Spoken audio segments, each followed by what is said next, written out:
Yang kedua, ya, kita tengok Rasulullah sallallahu alaihi wasallam banyak senyum dalam hidup.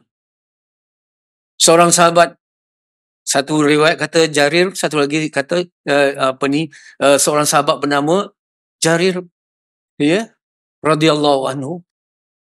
Dia buat satu pengakuan. Semenjak dia masuk Islam dan bertemu dengan Rasulullah, tidaklah aku bertemu dengan Rasulullah sallallahu alaihi wasallam melainkan baginda dalam keadaan tersenyum. Jadi Rasulullah ni banyak tersenyum, ya, dalam hidup dia.